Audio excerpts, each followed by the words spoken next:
ายก็เพราะเงินอย่างเดียวมีเงินคือเศรษฐีติดหนี้คือคนจนชีวิตของคนแตกต่างกันไป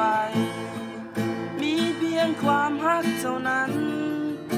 จะพาเราก้าวไป